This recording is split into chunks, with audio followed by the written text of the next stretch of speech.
감사하고요. 또 한 주간 동안에 하나님의 은혜 가운데 우리를 지켜주시고 또 거룩한 주일날 하나님께 영광 돌리는 은혜를 주신 하나님께 감사합니다. 우리 피차 은혜 나누기 전에 우리 앞에 뒤에 옆에 분과 인사하실 때 주 안에서 사랑합니다, 축복합니다, 인사합니다. 주 안에서 사랑합니다, 축복합니다.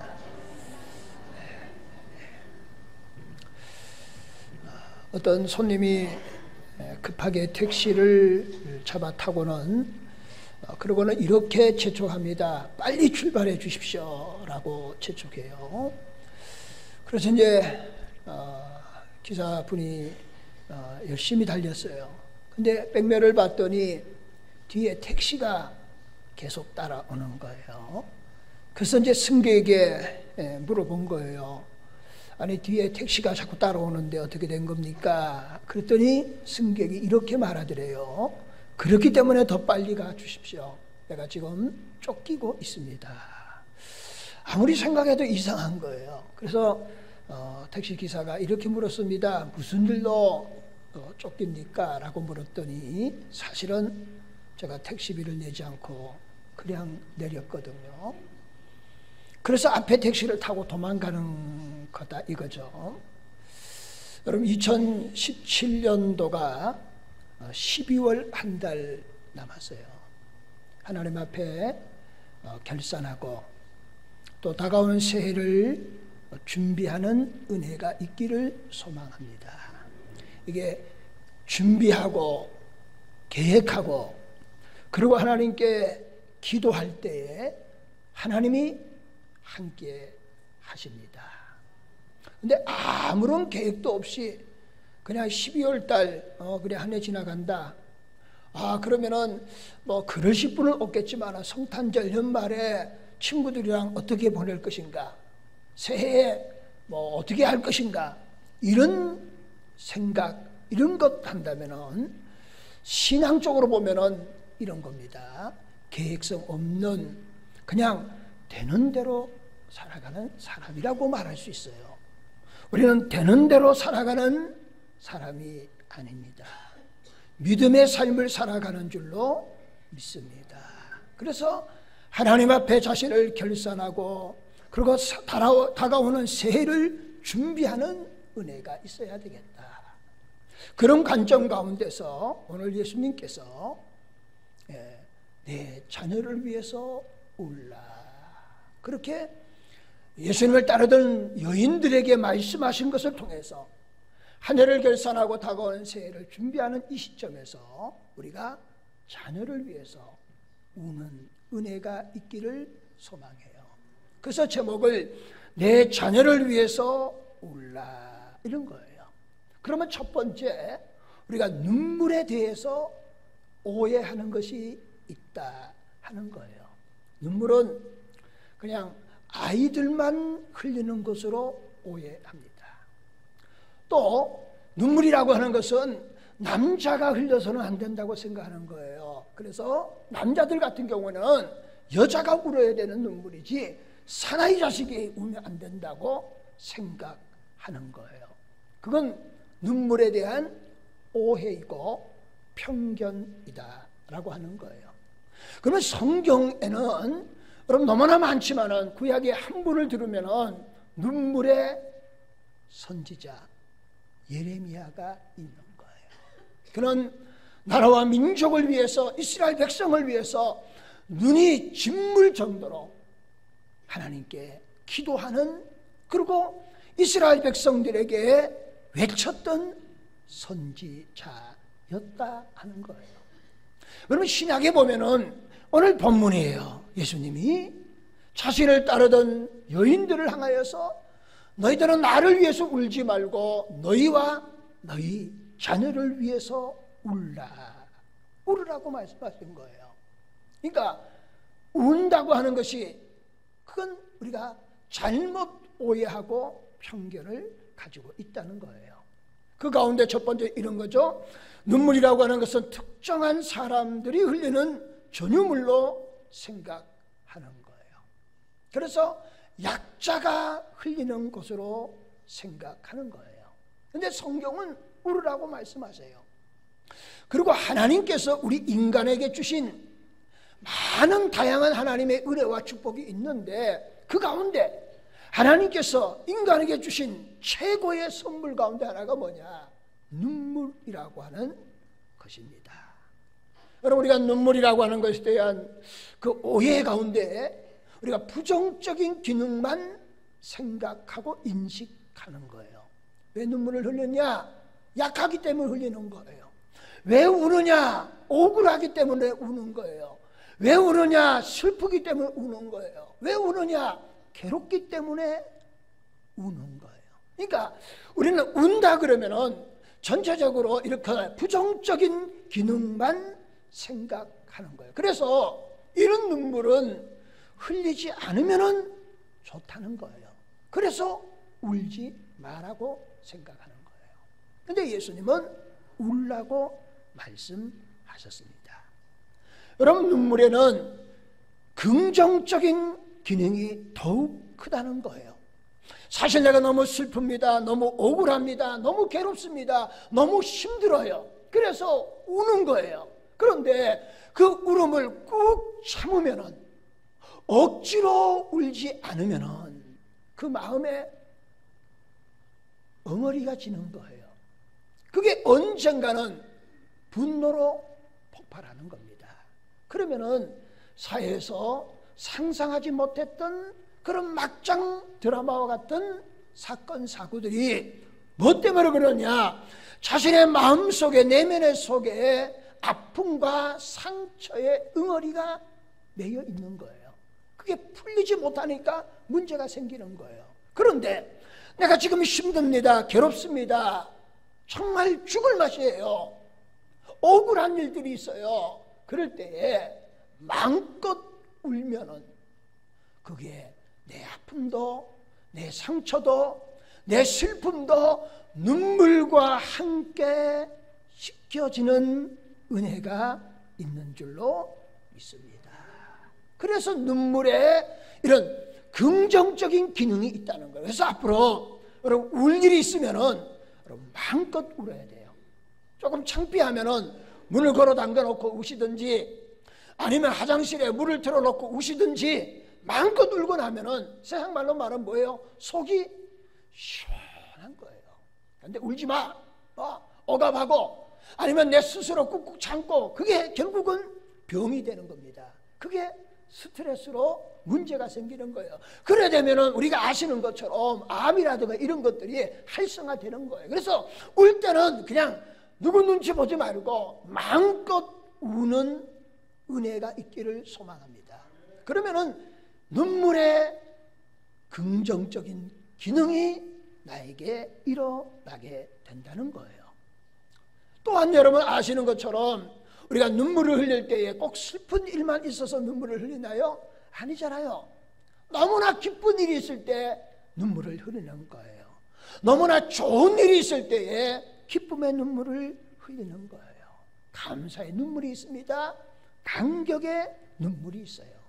여러분, 감사와 감격의 눈물은 보배인 줄로 믿습니다. 여러분, 감사와 감격의 눈물은 보약과 같은 눈물인 줄로 믿습니다. 예수를 믿는 사람은 이런 거죠. 구원의 은혜에 생각할 때마다 너무 감사한 거예요. 그 구원의 은혜에 감사하고 감격하며 눈물이 있기를 축원합니다. 여러분, 이렇게 구원의 은혜에 감사하고 감격하는 마음으로 눈물이 있으면요, 그 다음은요 저절로 보배 같은 눈물, 귀한 눈물이 흐르는 거예요. 그걸 가르쳐서 영혼의 눈물이라 그렇게 말하는 거예요. 여러분, 우리가 영혼의 눈물이 메마르지 않기를 축원합니다. 내가 상처받았습니다. 내가 시험 들었습니다. 내가 어려움을 당합니다. 내가 힘듭니다. 신앙생활에 그렇게 말할 때에 여러분 다른 거 볼 것 없어요. 나 자신부터 뭐냐? 내 눈에 영혼의 눈물이 메마르면 그 영혼이 강팍해지는 거예요. 그러면 작은 일에도 반응이 나타나는 거예요. 어떤 반응이 나타날까요? 부정적인 반응이 나타나는 거예요. 그래서 시험 들고 힘들어하고 그런 거. 왜? 눈물이 마르니까 그래요. 그러나 여러분, 구원의 은혜에 감사하고 감격하는 눈물이 넘치면은요, 여러분, 그 사람은 별일이 있어도 넘어질 일이 없습니다. 하나님 앞에 나와서 찬송을 부르면은 절로 눈물이 나옵니다. 여러분, 그런 사람, 시험 든 사람 보셨나요? 안 들어요. 그런 사람은 시험 듣다는 얘기를 저는 감기 듣다고 그러는데요, 건강하면은 감기 들 일이 없는 거예요. 내가 면역력이 약하면은 감기가 걸리는 거 아니겠습니까? 영혼의 구원의 은혜에 감사해서 하나님의 전에 나와서 손을 들고 찬송할 때마다 눈물이 절로 나. 하나님, 나 같은 죄인 구원해 주시니 감사합니다. 나는 약하고 연약하지만 우리 주님, 우리 오른손을 잡아주십시오. 그럴 때 하나님이 우리의 오른손을 잡아주시는 그 감격스러운 은혜 가운데 찬양하면서 눈물을 흘리게 되는 거예요. 그게 영혼의 눈물이에요. 하나님께 기도하는 겁니다. 내 부족을 고백하고 기도할 때에 하나님은 나에게 새로운 힘을 주시고 하늘문을 열어주시는 놀라운 은혜에 감격하며 기도하며 눈물이 절로 나오게 되는 거예요. 내가 쓰러지고 내 마음이 두려움과 불안해할 때에요, 하나님 말씀을 읽는 거예요. 근데 그 말씀은 하나님의 말씀이고 언약의 약속의 말씀인 거예요. 그 말씀을 읽을 때에 이 말씀이 나에게 주시는 말씀이구나, 나를 향하신 하나님의 음성이구나, 그 말씀을 부여잡고 감격하면서 두렵고 떨림에서 일어나 능력 있는 그리스도인으로 말씀을 부여잡고 나아갈 때에 그 말씀의 위로가 되고 그 말씀의 힘이 되고 그 말씀이 능력이 됨을 내가 경험하며 체험하며 감사하며 눈물을 흘리게 되는 줄로 믿습니다. 우리는 절대로 영혼의 메마른 자가 되어서는 안 된다. 여러분, 영혼의 눈물이 흘러 넘치는 복 있는 자가 될 수 있기를 예수님의 이름으로 축원합니다. 그래서 눈물에 대한 오해가 있다는 거예요. 슬픔과 괴로움만이 흘리는 눈물이 아니다. 그럴 때도 울자는 거예요. 그러면 내 아픔과 상처가 치유된다. 근데 그 눈물보다 더 귀한 것은 영혼의 눈물이다. 우리는 영혼의 눈물이 어떤 경우에도 메마르지 아니하는 하나님의 백성들이 되시기를 소망합니다. 두 번째는 이 시대의 자녀들에 일어나는 현실이라는 거예요. 자, 예수님께서 인류의 죄를 친히 담당하시고 그리고 골고다 언덕길을 올라가십니다. 그런데 로마 병정이 여러분 예수님을 어떻게 다루셨는 거 아시죠? 참 무지막지하게 다뤘어요. 채찍으로 때리며 쓰러져도 그거 개의치 않고 다시 이렇게 세우고 그냥 하면서 주님을 골고다 언덕의 십자가 그 길을 걸어가게 하신 거예요. 우리가 아시는 구레네 시몬이 예수님의 십자가를 잠시 대신 지는 은혜도 입었어요. 그런데 보세요, 예수님이 십자가를 지고 가는 순간에 예수님의 제자들은 다 뿔뿔이 흩어졌어요. 큰 소리 치던 남자들은 다 사라졌다고 그래요.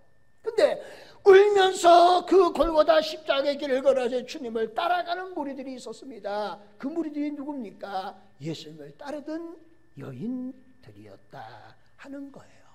그들을 돌이켜보시며 주님이 이렇게 누가복음 23장 28절 29절 말씀 이렇게 말합니다. 예수님께서 돌이켜 그들을 향하여 이르시되 예루살렘 딸들아, 나를 위하여 울지 말고 너희와 너희 자녀를 위해서 울라. 보라, 날이 이르면 사람이 말하길 잉태하지 못하는 이와 해산하지 못한 배와 먹이지 못한 젖이 복이 있다 하리라. 자, 너와 너희 자녀를 위해서 울라고 하는 얘기는 다 알아요. 근데 그 중간 말씀에 보면 이렇게 말하죠. 보라, 날이 이르리니. 그런 거예요. 그때가 되면은 잉태하지 못한 자, 해산하지 못하는 자가 복이 있다는 거예요. 도대체 그 날이 어떤 날일 것인가 하는 거예요. 정말 자녀들이 여럿이 있어서 그 자녀들이 없는 것이 더 나은 그날이 온다는 거예요. 그게 끔찍한 일이 온다는 거예요. 그러면은 그날이라고 하는 것은 두 가지 의미가 있다고 보는 거예요. 가깝게는 여러분 주 70년에 로마에 의해서 예루살렘이 함락을 당한 겁니다. 근데 예루살렘이 함락을 당할 때 여러분 어떻게 함락당하시는지 역사적으로 다 아실 겁니다. 예루살렘 성벽까지 돌 위에 돌 하나 남김없이 완전히 무너졌습니다. 그런데 자, 예루살렘이 무너진 이유 가운데 두 가지 의미가 있습니다. 첫 번째는 이스라엘 백성들의 죄악 때문에 그런 것이고요. 또 한 가지 이유는 뭡니까? 예수님을 십자가에 못 박아 죽인 결과물이에요, 사실은. 근데 성벽이 돌 하나 돌 위에 남김없이 다 해파당한 이유 가운데 하나가 뭐냐 그러면 이런 거죠. 이스라엘 백성이 번영한 거예요. 예루살렘 성전을 정말 빛과 번쩍하게 지은 겁니다. 그리고는 성벽까지도 돌과 돌 사이에 금으로 입힌 거예요. 그러니까 로마 사람들이, 로마 군인들이 직접 그럴 필요는 없잖아요. 지배하는 사람들이 많으니까 그 사람들을 시켜서 돌을 다 해파해서 금을 해소하게 되는 거예요. 근데 그것이 결과적으로 뭡니까? 예언의 말씀대로 이루어지는 끔찍한 일이 주 70년에 일어난 사건입니다. 근데 그런 의미보다는 더 넓은 의미에 보면은 먼 미래적으로 보면 그날이 언제인가라고 말하면은 인류의 마지막 종말을 의미하는 거예요. 예수께서 다시 오시기 그 전에 일어나는 마지막 시대의 시대적 사항을 성경은 우리에게 말씀합니다. 그러므로 우리는 지금이 마지막 때가 가까이 온 줄 아시고 자다가 깰 때인 줄로 믿습니다. 지금 이 시대가 어떤 시대인가에 대해서 알아야 된다는 거예요. 시대를 분별할 줄 알아야 된다는 거예요. 여러분 예수님의 비유 가운데 열처녀 비유를 말씀하잖아요. 여러분 유대인들의 결혼 관습은 우리가 조금 다른 거예요. 저녁 후에 결혼식을 치르는 것이고, 여러분 구약의 시간 개념은 우리는 하루의 시작이 낮에서부터 아침에서 하루의 시작이 되지만은 유대 구약 개념은 뭐예요? 저녁이 하루의 일과의 시작입니다. 그러니까 일과의 시작 때 결혼식을 하는데 교통이 발달되지 못하니까 신랑이 신부 집에 와서 결혼식을 하는 겁니다. 근데 시간이 더디 오는 거예요. 일찍 오는 데는 초저녁에 할 것이고 늦게 오는 데는 늦은 저녁에 하겠지만 우리 식으로 말하면 새벽이 지나가지고 그래서 할 수도 있는 거예요. 그 열처녀 다 신랑을 맞이하기 위해서 등불을 준비하는 겁니다. 그런데 신랑이 더디 오는 거예요. 기름이 떨어져 가는 거예요. 지혜로운 사람은 기름을 더 준비하는 겁니다. 근데 미련한 사람은 자기 기름 떨어지기 전에 올 것으로 생각하는 거예요. 그래서 기다리다가 그냥 졸며 어제 신랑이라 할 때 등불이 꺼지게 되었다 하는 말씀이에요. 지금 시대가 어떤 시대인가를 알아야 돼요. 여러분 미련한 사람, 지혜로운 사람이 어떤 차이냐? 지혜로운 사람은 지금 시대가 종말임을 알고 우리 주님을 맞이할 준비하는 영적으로 깨어있는, 영적으로 눈물을 흘리는 사람, 그게 지혜로운 다섯 처녀이고요. 미련한 다섯 처녀는 뭐예요? 세상이 좋은 거예요. 세상의 성공 출세가 좋은 겁니다. 그래서 신앙에서는 졸다가 자다가 예수님을 영접하지 못하는 어리석은 다섯 처녀의 비유를 보게 되는 거예요. 그러면은 다시 오늘 본문으로 돌아가면서 여러분 마지막 말세의 시대가 되면 어떤 일들이 일어나느냐, 다양한 것들이 있는데 오늘 보니까 자녀들에 대한 말씀이 있어요. 자녀들이 끔찍한 일을 보게 될 것이다 하는 거예요. 그러면은 직접적인 연관이 없지만은 오늘 우리 대한민국을 한번 보자는 거예요. 여러분 우리 대한민국은 여러 면에서 위기의 시대를 맞이하고 있습니다. 그러잖아요. 북핵 문제, 그걸 인해서 그럼 러시아, 중국, 일본, 미국 이 틈바구니에 남북이 끼어 있는 거예요. 오늘의 정세는 우리가 다 아는 것처럼 뭐 우방 그러지만은 그러나 자국의 이익이 우선입니다. 지금 우리 대한민국은 미국의 어떤 도움 없이는 문제가 생겨요. 그래서 미국과 우방을 하고 미국과 관계를 잘 맺는 것, 그거는 어느 것보다 중요하다고 저는 생각해요. 저는 개인적으로 보수에 가까운 목사입니다. 그럼에도 불구하고 여러분, 우방 국가가 정말 우리의 모든 문제를 해결해 줄 수 있느냐? 아닙니다. 여러분, 구약의 역사를 한번 볼까요? 구약이 남북으로 나누어졌어요. 우리나라와 똑같잖아요. 북이스라엘, 남유다예요. 그런데 이 나라가 외줄타기를 하는 거예요. 그 주위에 강대한 나라가 있습니다. 되도록 강한 나라, 애굽 나라가 있어요. 그 다음에 아수르가 있습니다. 바벨론이 있어요. 그 다음에 나중에 바사 제국이 일어나는 겁니다. 근데 여러분, 남유다와 북이스라엘이 어려움을 당할 때마다 아수르가 조금 침공하면 애굽을 의지하고요, 애굽이 조금 괴롭히면 바벨론을 의지하고요, 이렇게 줄타기를 하는 겁니다. 그런데 하나님의 선지자들이 말하는 거예요. 너희들은 바벨론을 의지하지 말고 아수르를 의지하지 말고 애굽을 의지하지 말고 만군의 여호와 하나님을 의지하라. 오늘 이 말씀이 우리 대한민국에 주시는 하나님의 응답이고 약속이고 하나님의 말씀인 줄로 믿습니다. 저는 보수의 개념에 가진 목회자예요. 우방, 저는 그거 중요성을 강조합니다. 그럼에도 불구하고 이 나라의 모든 주권은 하나님께 있는 줄로 믿습니다. 그래서 무릎을 꿇고 우리가 기도해야 되는 거예요. 미국이 군사 행동의 카드를 만지작거리잖아요. 우리나라에게 얘기하고 그 옵션을 쓸 것만 같죠. 그런데 어떻게 할지 몰라요. 왜? 자국의 이익이 우선이기 때문이에요. 보세요. 하와이는 지금 그 폭격에 대해서 여러분 연습에, 우리 민방위 훈련하는 것처럼 지금 계속 훈련을 연습하고 있다고요. 본토까지 생기니까 본토도 지금 심각하게 고민하고 있어요. 그러니까 자국에 우선되는 이 시대에 우방의 중요성은 저는 다 포함하면서, 그럼에도 불구하고 하나님이 함께 주셔야 된다는 거예요. 얼마 전에 어떤 선교사님을 만났는데요, 그 선교사님 몽골 쪽에 부흥회도 하시고 신학교도 강의도 하시고 그러셨어요. 그러면서 나보고 같이 가자고 그러더라고요. 근데 제가 원래는 움직이지 않기로 했으니까 그냥 그랬어요. 근데 그분이 이런 말씀을 하더라고요. 대한민국에 전쟁이 안 나는 이유가 있다는 거예요. 대한민국에 반드시 통일이 될 이유가 있다는 거예요. 그래서 제가 뭔 이유입니까? 그랬더니 몽골에 갔더니 몽골에도 고려인들이 그렇게 많대요. 근데 집회를 하는데 여러분, 집회가 한 2시간 정도 한다고 하면은 집회 전에 한 2시간 찬양하고 집회 끝난 다음에 2시간 하고 막 5-6시간 그냥 막 불바다가 되더래요. 그런데 고려인들이 거기에서 집회하면서 나라와 민족을 위해서 얼마나 눈물을 흘리면서 기도하는지 본인이 너무 감격받았다는 거예요. 정작 자신은 저렇게 눈물을 흘리며 기도하지 않은데 고려인들이 조국을 위해서 얼마나 눈물 뿌리며 기도하는지 그분이 그러더라고요. 고려인의 기도 때문에 전쟁이 안 날 겁니다. 고려인의 기도 때문에 대한민국이 통일이 될 겁니다. 근데 우리도 기도해야 해요. 안보 불감증에 있잖아요. 우리의 나라를 구원하실 분은 오직 하나님 한 분밖에 없습니다.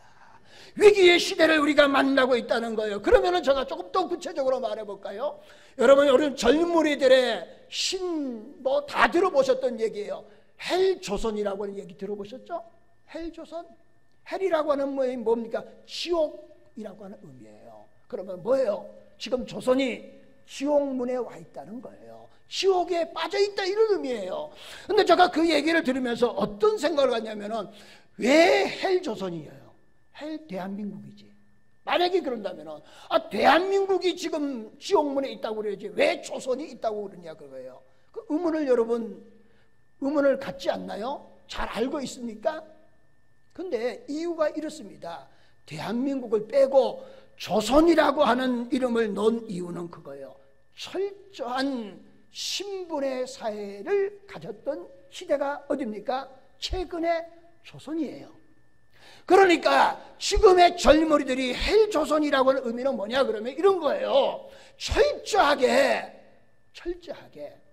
어떤 환경이라든가 부모로부터 무엇을 물려받느냐에 따라서 신분에 등한은 없지만 이미 신분이 정해져 있다는 얘기예요. 그래서 헬조선이라 그런 거예요. 예전에 개천에서 용났다 그런데 그 얘기는 옛 얘기다, 이런 얘기예요. 그러니까 이미 신분의 한계가 있다는 거예요. 아무리 노력해도 그걸 깰 수 없는 구조적인 것들이 있다는 거예요. 그걸 요즘 정부가 적폐라고 하는 용어를 쓰잖아요. 그러니까 젊은이들이 거기에 그냥 동의하는 거예요. 이 구조를 깨는 것이 뭐냐? 적폐다. 이 적폐는 무조건 깨야 된다는 거예요. 그래서 적폐에 대해서 조금만 신사적으로 하자 그러면은 뭐예요? 아주 반대 그룹으로 몰아붙이는 이런 것들이에요. 그래서 여러분 아시죠? 금수저, 흑수저, 거기서 다 나온 거예요. 금수저 어린아이가 태어나면서부터 금수저 신분의 0.2%, 0.5% 그 위에 계층, 흑수저 밑바닥의 인생, 태어나면서 일어나는 그렇게 고질적으로 구체화적으로 고착화된 신분 시대를 오늘의 시대다, 그렇게 보는 거예요. 여러분 그런 관점에서 다 이해하시죠? 3포 시대, 5포 시대, 7포 시대, 지금은 9포 시대라고 합니다. 여러분 몇 포 그러니까 여기에 2호포, 2호가 포구가 있는지 모르겠지만은 그런 포구를 얘기하는 게 아니에요. 여러분 9포 보니까 이래요. 연애도 포기하고 결혼도 포기하고 자녀 놓는 것도 포기하고 인간관계 맺는 것도 포기하고 내 집 마련도 포기하고 꿈꾸는 것도 호사다는 거예요. 꿈도 포기하고 희망 갖는 것도 포기해버리고, 그 다음에 마지막에 보니까 7포에서 9포로 넘어가면서 외모 가꾸는 것도 포기하고, 그 다음에 건강도 포기하고, 그게 9포예요. 그러니까 아주 자포자기에 빠져 있는 시대가 오늘의 시대예요. 그러니까 남북의 북핵 문제의 위기의 시대이면서 젊은이들이 지금 어떻게 인식하고 있느냐 그거예요.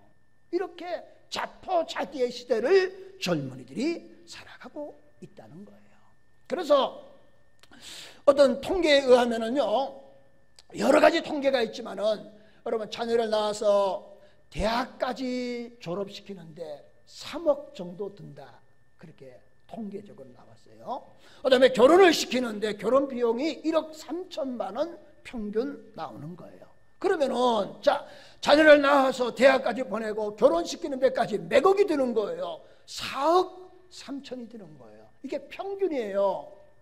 그러면은 그럼에도 더 많은 사람이 있죠. 적은 사람이 있지만은 이렇게 하니까 자녀를 놓을 수가 없는 거예요. 왜? 주택도 사야지, 자녀도 성장시켜야지. 그러면은 반대로 한번 생각해 봅시다. 그러면 이렇게 4억 이상을 들여서 자녀를 양육하고 부모가 관심을 가지고 사랑을 가지고 그리고 교육을 시키는데 그걸 투자라고 얘기할 수 없겠지만 그렇게 투자하는데 그러면은 정작 그 자녀는 행복한가 하는 거예요. 그렇지 못하는 것이 오늘의 현실이잖아요. 학습에 대한 스트레스가 얼마나 심각합니까? 진학에 대한 스트레스가 얼마나 심각합니까? 직장이라든가 이런 취업의 스트레스, 이거 이루 말할 수 없는 거예요. 뿐만 아니라 여러분 어린아이 학교 가면 학원 폭력이라든가 외부의 환경이 나쁜 이런 것들에 노출되어져 있는 것이 오늘의 현실이다, 그런 거예요. 시대가 이렇게 위기의 시대를 우리가 맞이하고 있다는 거예요. 그러면은 제가 이렇게 설교하니까 그럼 목사님 결혼하지 말라는 얘기예요? 아니 그러면 자녀를 낳지 말라는 얘기입니까? 이렇게 말할 수 있을 것 같아요. 그런데요 여러분, 예수님께서 여인들을 향하여 이렇게 말합니다. 너희와 너희 자녀를 위해서 울라는 거예요. 그 얘기는 어떤 의미입니까? 그럼에도 불구하고 희망이 있다, 그럼에도 불구하고 소망이 있다, 예수 안에서는 희망이 있고 소망이 있는 줄로 믿습니다. 우리가 울면은 어떤 상황 속에 있을지라도 하나님께서 은혜와 축복을 베풀어 주실 줄로 믿습니다. 그래서 우리는 운다고 하는 얘기는 뭐예요? 하나님께 기도한다는 얘기 아니겠습니까? 기도하면 하나님의 긍휼과 은혜가 우리에게 오실 줄로 믿습니다. 절망이 아니라 희망으로 바뀌어지는 놀라운 역사가 나타나게 될 줄로 믿습니다.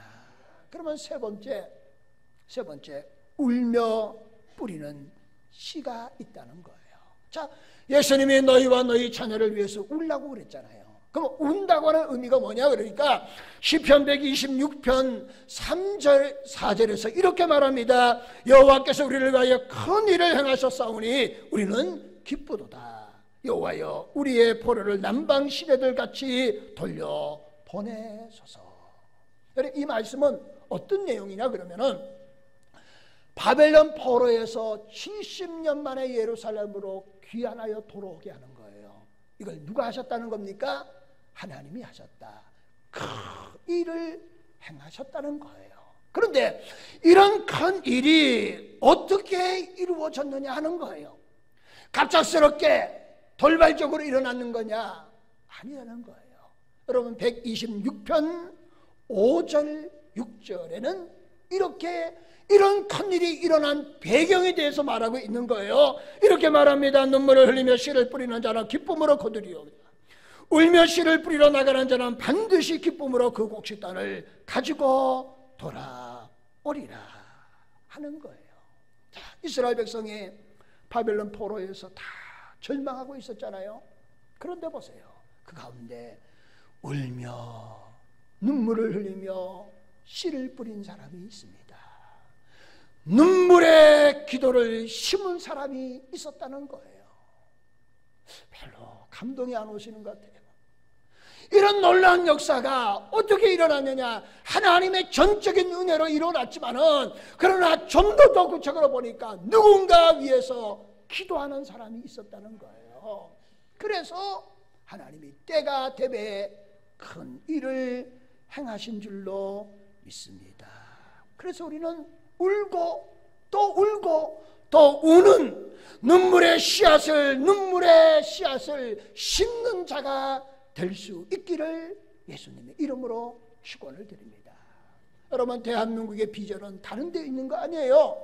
우리가 하나님께 무릎을 꿇고 눈물로 심어야 돼요. 눈물의 기도가 대한민국의 비전이고 소망이고 꿈이 되는 줄로 믿습니다. 여러분 12월 달을 맞으며 산해를 결산하고 다가오는 새해를 준비하면서 여러분 울어야 될 여러 가지 대상이 있지만 오늘 본문대로 말씀하면 뭐예요? 너희와 너희 자녀를 위해서 울라는 거예요. 여러분 정말 한 해를 결산하고 다가오는 새해를 준비하면서 내 자신을 위해서, 내 가정을 위해서, 내 자녀를 위해서 먼저 우는 하나님의 은혜가 있기를 축원합니다. 어떤 분이 이렇게 말하면은 목사님 그렇게 눈물 뿌려 기도해도 별로 효과가 없던데요. 여러분 끝까지 기도할 수 있기를 바라요. 제가 말씀을 이렇게 예화를 들면서 마치고자 합니다. 여러분 중국에 가면은 대나무가 다양하게 종류가 많아요. 우리나라도 대나무가 많잖아요. 특별히 강릉 쪽에는 검은 대나무도 있잖아요. 근데 중국에 있는 대나무 가운데요 거의 다 씹으면은 여러분 대나무는 얼마나 뿌리도 깊고 성장이 강한지 금반복 주순이 나고 그래서 막 대나무가 쭉쭉 자란다고 합니다. 근데 어느 종은 대나무를 심어놔도 1년이 지나고 2년이 지나고 3년이 지나고 4년이 지나도 소식이 없대요. 그러다가 5년째가 되면은 죽순이 조그맣게 돋아나는데 6주 만에 15m가 쫙 자란답니다.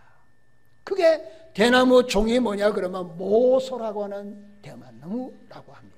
그러면은 4년 동안 이 대나무는 뭐 하느냐? 겉으로는 드러나지 않지만은 땅 속에 뿌리를 계속해서 때리는 거예요. 그리고 영양분을 이렇게 축적했다가 그 다음에 5년 차가 되면은 그 모든 영양분을 위로 올려서 대나무가 하루가 다르게 6주 만에 15m씩 쭉쭉 자란다는 거예요. 여러분 내가 눈물을 뿌려 기도했는데도 여러분 겉으로 드러나는 게 없습니까? 나타나는 게 없습니까? 여러분 실망하지 않기를 예수님의 이름으로 축원합니다. 눈물을 뿌리며 씨를 심는 자는 반드시 기쁨으로 거두고 돌아올 줄로 믿습니다. 눈물을 뿌려 눈물로 심으면은 하나님이 반드시 거둘 때가 되면은 여러분 우리가 상상하지 못했던 놀라운 기적의 역사를 거두게 될 줄로 믿습니다. 그걸 믿으면서 오늘 너희와 너희 자녀를 위해서 울라고 하는 주님의 말씀이 나에게 주시는 말씀으로 다가오시면서 메마른 영혼이 아니라 영혼의 눈물을 흘리면서 하나님 앞에 나가서 하나님의 은혜와 축복이 회복되어지는 저와 여러분이 다 될 수 있기를 예수님의 이름으로 축원을 드립니다. 기도하시겠습니다. 하나님, 우리가 흘리는 육신의 눈물도 귀한 것이지만은 그 눈물을 통하여서 내 아픔과 상처도 씻어낼 수 있지만은 그러나 그보다 더 큰 것은 영혼의 눈물입니다. 하나님 우리에게 주신 최고의 선물 가운데 하나가 눈물인데 하나님 우리의 영혼이 메마르지 않게 하여 주시기를 원합니다. 이 시대는 위기의 시대를 우리가 맞이하고 있습니다. 청년들이 신조어를 쓰는 거 보면은 정말 희망이 없고 답이 없는 시대인 것 같지만은 그러나 오직 예수 그리스도만이 우리의 희망이고 답이 되는 줄로 믿습니다. 이제 하나를 결산하고 다가오는 새해를 준비하면서 하나님 앞에 무릎을 꿇는 자가 되게 하옵소서. 하나님 앞에 눈물을 흘리는 자가 되게 하여 주시옵소서. 하나님 앞에 눈물의 씨를 뿌리는 자가 되게 하여 주시옵소서. 하나님 앞에 눈물로 씨를 심는 자가 되게 하여 주시옵소서. 반드시 기쁨으로 거두게 될 것인데 특별히 자녀를 위해서 눈물을 흘리는 우리들이 되게 하여 주옵소서. 예수님의 이름으로 기도하옵나이다. 아멘.